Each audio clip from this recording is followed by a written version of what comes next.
Good morning, everyone. The Subcommittee on Water, Oceans, and Wildlife will come to order.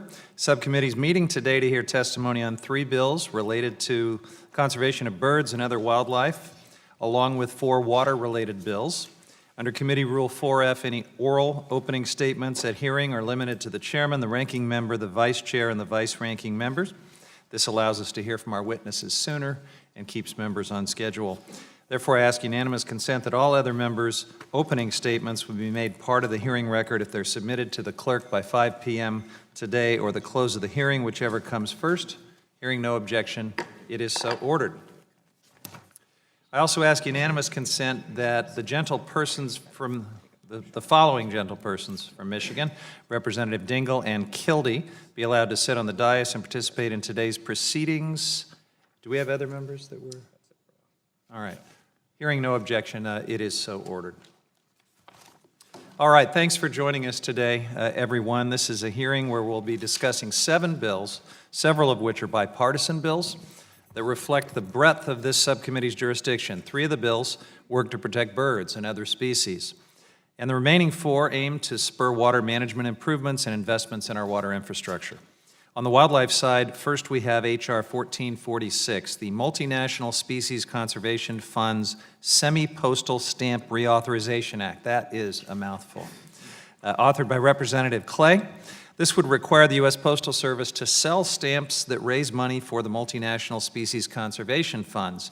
These stamps are already printed and simply haven't been sold.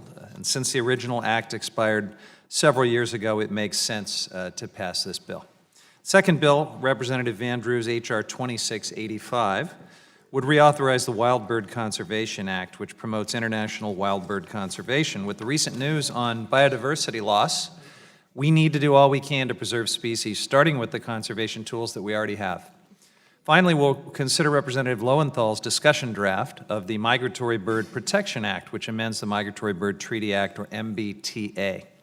The draft bill would override the Trump administration's radical reinterpretation of this act in a way that states that the Migratory Bird Treaty Act only applies to intentional killing or taking of birds and no longer applies to incidental take, such as an oil spill that kills birds.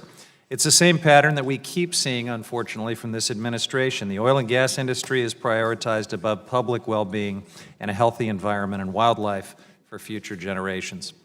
The 2011 Deepwater Horizon oil spill is a perfect example of how the MBTA can and should be used to hold bad actors accountable.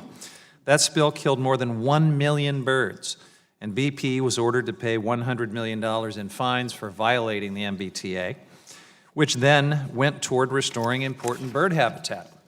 The draft bill affirms that the MBTA does cover incidental take and also sets a path for the Fish and Wildlife Service to develop general permits for incidental take based on industry-developed best management practices. If your company has implemented those practices to minimize bird deaths, you should be eligible for self-certification under a general permit and not have to worry further about the MBTA.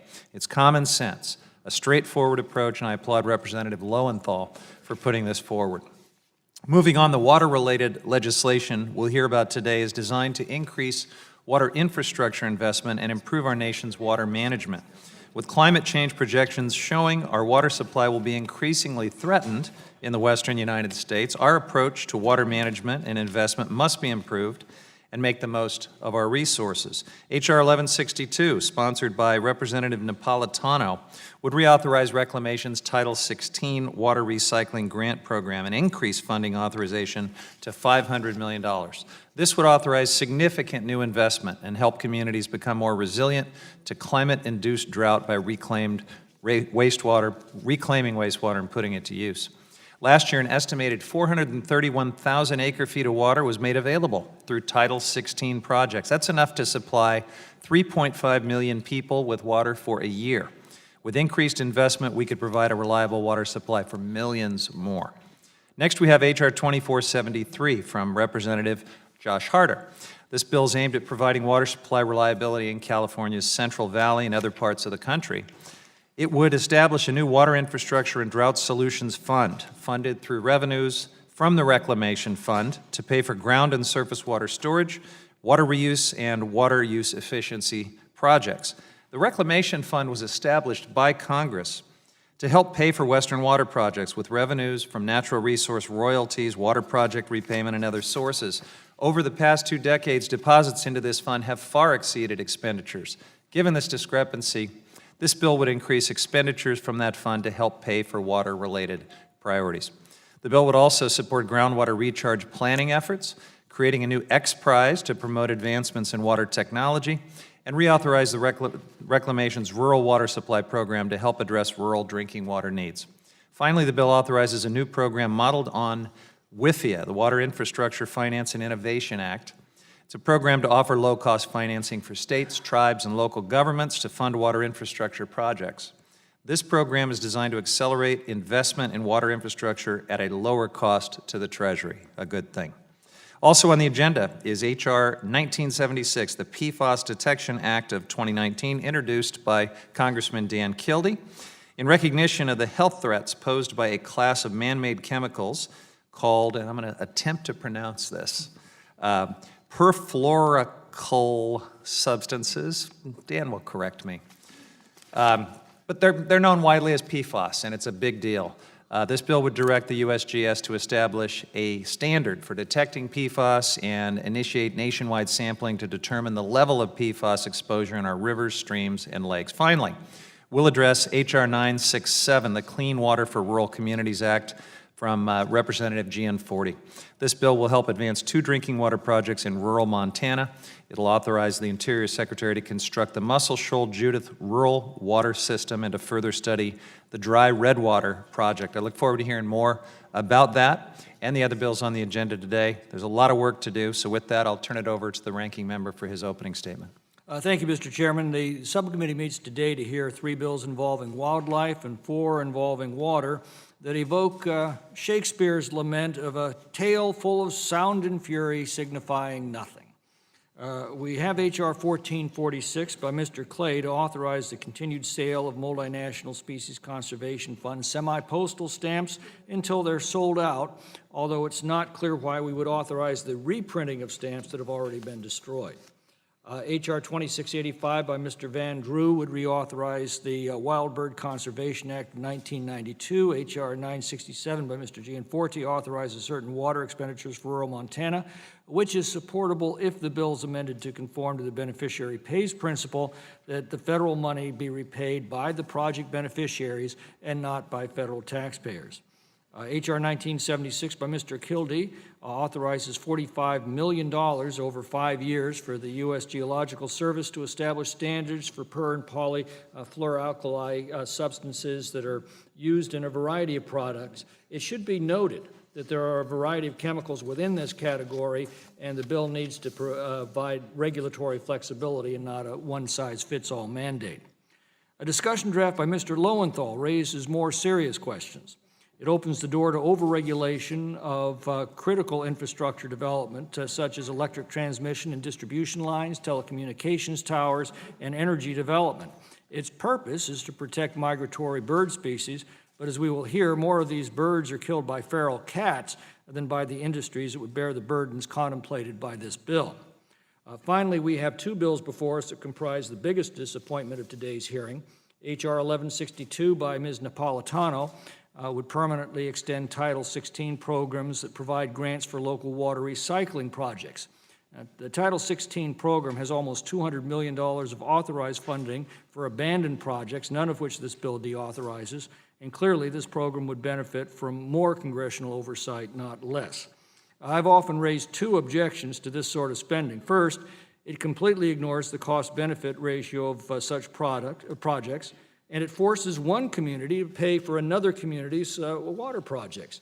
It casts aside the beneficiary pays principle for one that can only be described as robbing St. Petersburg to pay St. Paul. And then there's H.R. 2473 by Mr. Harder, which includes H.R. 1162 and then raises its folly. It's actually a hodgepodge of water recycling, desalination, and conservation spending that completely ignores the fundamental economics of water. It is precisely this approach that has sent water costs spiraling and created artificial water shortages in one of the most water-rich regions of our country. According to the California Energy Commission for San Diego County, The mean average cost of water differs greatly depending on the source. The most expensive way to produce water is desalination at the cost of $2,300 per acre foot. Water recycling costs $1,500. Importing water costs $925. Groundwater storage costs $737. The cheapest source of water is good old-fashioned surface water storage, dams and reservoirs, at $600 per acre foot. Surface water storage gives us nearly 4 times as much water for the dollar as desalination. In other words, storing water before it's lost to the ocean costs roughly $600, while reclaiming it once it's been lost to the ocean costs $2,300. Water desalination is a great idea if you don't mind your water bill quadrupling. Everyone agrees we need to produce more water infrastructure. The question is, for the same price, would it be better to get 1 gallon or 4 gallons? The supporters of H.R. 2473 apparently can't tell the difference. Finally, in a transparent attempt to give the illusion it would produce some additional water storage, it provides $100 million each for surface or groundwater storage as water recycling and desalination, but not starting until 2030. And it completely ignores the most cost-effective and shovel-ready water project in California, raising Shasta Dam by 18 feet. That project's ready to go. It would store an additional 630,000 acre-feet at a fraction of the price of the projects that are to be funded, again, not until 2030. We've just come through a 4-year drought in which our dams were drained nearly empty, only to be followed by 2 years of record rainfall that we now have to release from those same dams because we have nowhere to store it for the next drought. Instead of learning from that experience, we are contemplating the same mistakes that have taken California from a land of abundance to a land of chronic water shortage. I yield back. Sounds like other than that, you like all the bills. We will now... Do you want me to raise some more issues? I'd be happy to take the time. we're already going to be busy with the fact check machine. We will begin our testimony now, starting with some of the lead sponsors of the bills on today's agenda. We'll begin with Representative Lacey Clay of Missouri, who's the lead author of H.R. 1446. Oh, sorry, we're going to change the order. We're going to start with Congressman Harder on his bill. Congressman Harder, you are recognized for 5 minutes. Thank you, Chairman Huffman and Ranking Member McClintock. I appreciate the opportunity to join you today, and I want to thank you for including the Save Water Resources Act in this hearing. And I want to thank my friend Anthea Hansen from the Del Puerto Water District for making the trip out here to testify. Water may not be the top of mind for a lot of folks here in Washington, but in my home in California's Central Valley, we think about it every day. We have the most variable rainfall in the country, and as many of you know, we just came out of the longest and most severe drought in the state's history in March. Because of that variable rainfall, we're locked into boom and bust cycles, and federal water policy hasn't been designed to manage the extremes of a state like California, where we have the largest population and produce the most food. Sustaining our population and our vibrant agricultural industry requires reliable, consistent access to water. But our water policy has been stuck in a 20th century mindset. We believe that water is zero-sum. Water users duke it out in court. California and the Trump administration go back and forth, and all the while, we miss valuable periods to capture more water and prepare for the next drought, which experts say is just around the corner. That's why I worked alongside stakeholders of all stripes, even traditional adversaries, to develop this bill and was able to announce it standing side by side with organizations ranging from the Farm Bureau to conservation organizations like our local Sierra Club chapter. I have the support of local Republicans and Democrats alike. And I've tried to craft a bipartisan solution that avoids the pitfalls that have hindered progress so far. The Save Water Resources Act does too much to detail in only 5 minutes, but here are some of the top lines. First, my bill will allow us to capture and store our water supplies during water booms, as Mr. McClintock said, like the one we're experiencing this year, and preserve it through innovation and smart investments to prepare for the next bust. It would achieve those goals by making long overdue investments in water storage capacity, both for surface and groundwater storage. Obviously, if you've got variable rainfall, you need to capitalize during the wet years. But storage won't be enough. We need to increase efficiency and get into some of our untapped sources of water. We lose thousands of gallons of water in reservoirs through evaporation. And we've not invested enough in making desalination more efficient and accessible. I agree with you. It is way too expensive. We're trying to fix that. That's why my bill would create the X Prize, which would unleash the power of the private sector to create innovation in these areas. Finally, my bill would make the investments in our water infrastructure we should have made decades ago. It would create a much-needed water infrastructure fund, increasing funding for existing programs like Water Smart, and create new programs like RIFIA.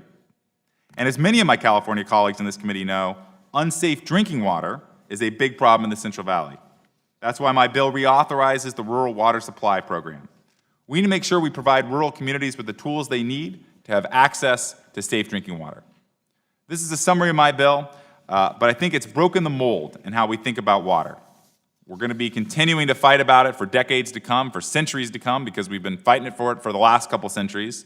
All we're trying to do in this bill is say, are there some common sense elements most of us can agree on to make sure that we're actually getting some progress? We can't afford partisanship or ideological warfare in these discussions because of the importance of what we're talking about: the water we drink, the food we eat. And thank you, Mr. Chairman Huffman and Ranking Member McClintock, for holding this hearing. And with that, I yield back the remainder of my time. Thanks very much. Or answer any questions if you have them. All right, first we're going to hear from Representative Lacey Clay of Missouri, again the lead sponsor of H.R. 1446, the Multinational Species Conservation Fund Semi-Postal Stamp Reauthorization Act. Congressman Clay, you're recognized for 5 minutes. Thank you, Chairman Huffman and Ranking Member McClintock and members of this committee for holding this hearing. And I'm pleased to speak in support of H.R. 1446, the Multinational Species Conservation Funds of 2019. Bipartisan legislation that I was pleased to introduce with my friend and colleague, Representative Fortenberry. Our bill will direct the U.S. Postal Service to sell the remaining copies of an existing specialty stamp featuring the Amur tiger while taking a stand to protect endangered species and habitats.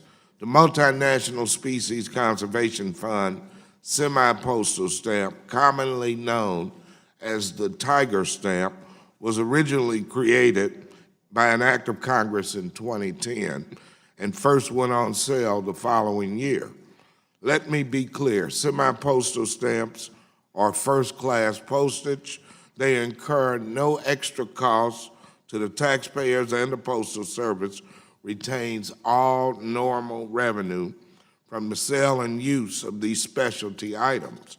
Specialty stamps are sold at a higher price to support good causes, and in this case, endangered wildlife.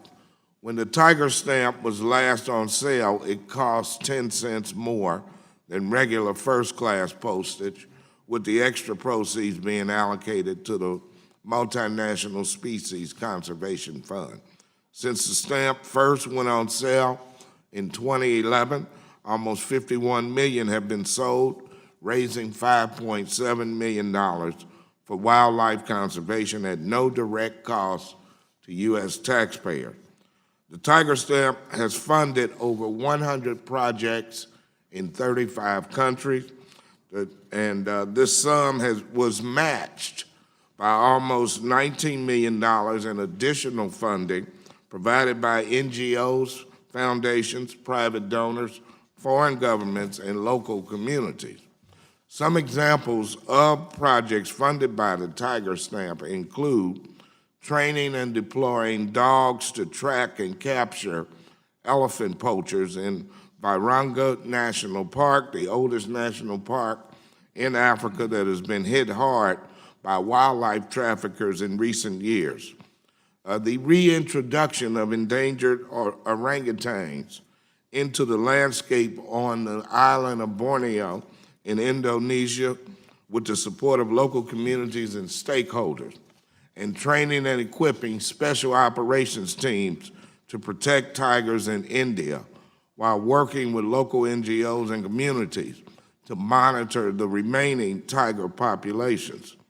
The law permits the U.S. Postal Service to continue to sell the stamp, but the law only required them to sell the stamp through the end of fiscal year 2017.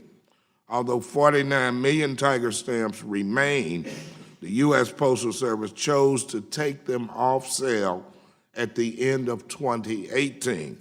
Both the House and Senate included report language in the Financial Services and General Government Appropriations Bill directing the Postal Service to put the Tiger stamp back on sale. Although this report language was supported by the final omnibus appropriations bill Congress passed in February, the Postal Service has declined to honor the language. My bill simply directs the Postal Service to put the Tiger stamp back on sale until the remaining 49 million are sold. Given that the Tiger stamp has already been printed and paid for, this bill has no additional cost to taxpayers while doing so much good around the world. I urge my colleagues to support this legislation, and I appreciate the opportunity to provide my remarks regarding this issue. I yield back. Thank you very much, Congressman Clay. In the final 30 seconds that you have, could you just, by way of fact-checking, re-clarify that the implication in the ranking member's opening statement that we would be reprinting stamps, incurring additional costs, that we're talking about stamps that have already been retired or destroyed, that's not correct. That's factually incorrect. That is not correct. We have 49 million of these Tiger stamps left that the Postal Service needs to get out the door and to sell. If the gentleman will yield? Yeah. That makes perfect sense to me. If we've got a stock of these stamps, they should be authorized until sold out. Sure. But there's, I understand, a provision in the bill that provides for reprinting stamps that have been destroyed. Why is that? I'm so glad that you're supportive of putting the Tiger stamp. I am, but I'm not supportive of reprinting stamps that have already been destroyed. Why is that provision in your bill? I don't believe that's in there. I don't see it. All right. We'll pull the text. Gentlemen will take a look. With that, I thank Congressman Clay, and we will hear from Representative Lowenthal on H.R. 1160. Oh, sorry. Yeah, we're going to hear from on his discussion draft of the Migratory Bird Treaty Act. Congressman Lowenthal, you're recognized for 5 minutes. Thank you, Mr. Chair and Ranking Member, and I hope this is a discussion draft. I look forward to input from everyone, on members, panelists, and others. But let's give some background. The Migratory Bird Treaty Act that we're talking about is one of our nation's, it was first created between 1916 and became an official act in 1918. So it's over 100 years of age. It's one of our nation's bedrock environmental laws that helps us to achieve a more sustainable future for people and wildlife. In the past century, it has protected more than 1,000 species of birds, and it has been the implementation language for a number of international treaties that now also protect migratory birds. Unfortunately, as the chair pointed out, in 2017, the Trump administration issued what I believe is a radical reinterpretation of the MBTA, overturning decades of precedent established by both Democratic and Republican administrations and undermining our commitment to international treaties. The U.S. Fish and Wildlife Service has now made it clear that companies are no longer required to avoid incidental harm to birds. Companies will no longer be held liable for damage to birds when disasters like oil spills occur, and now they have less incentive to reduce harm to birds. In writing this bill, I really wanted to kill two birds with one stone. I take that as a sign of appreciation. The first issue is we wanted to make clear in this bill that the Migratory Bird Treaty Act has covered incidental take for over 100 years, and it will continue to do so. This will allow us to stay in compliance with our international treaty organizations. We must have consistent implementation moving forward, and making sure that the Fish and Wildlife Service knows that it has the authority to punish bad actors when they kill birds due to negligence.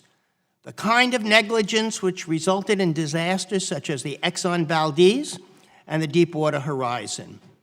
Second, we must recognize that some incidental bird deaths will occur, and we want companies that are implementing best practices not to be punished. We want to create a simple, fair system with certainty for companies that are already utilizing best management practices that reduce the impacts to birds. This legislation directs the Fish and Wildlife Service specifically to work with the industries upfront, developing general industry-wide permits for incidental take, as well as to identify the best management practices, much of which has already been established by existing industry standards. Fish and Wildlife Service will develop a system where individual companies will pay a mitigation fee and self-certify that they're utilizing best management practices. Self-certification and a simple fee with no further actions by Fish and Wildlife Service to approve the certifications under the general permit would fulfill a company's requirements under the MBTA. So you can see the intent here is not to over-regulate, but to create a fair system with certainty for industry, ensure that we meet international treaty obligations, and recover damages when egregious situations arise. We want this bill to be a common sense, straightforward approach that achieves these goals. I will just say in conclusion, as the chair of the Energy and Mineral Resources Subcommittee, and also as the co-chair of the Safe Climate Caucus, I understand the importance of energy production and the need to promote a cleaner, more sustainable future. A transition away from fossil fuels to zero-emission energy sources is essential if we are to leave a recognizable world for our children and grandchildren. This legislation will increase certainty for industry, create a clear path for making sure that we continue to develop renewable energy projects in an environmentally sustainable manner. I look forward to a deeper discussion on this from our panel of witnesses, and I yield back. Thank you, Mr. Lowenthal. We will next hear from Representative Grace Napolitano of California, lead sponsor of H.R. 1162, the Water Recycling Investment and Improvement Act. Representative Napolitano, you're recognized for 5 minutes. I thank you very much, Mr. Huffman, Chairman Huffman, and the subcommittee for holding the hearing. And I'm honored and happy to speak on my bill, 1162, the Water Recycling Investment and Improvement Act. The strains on our water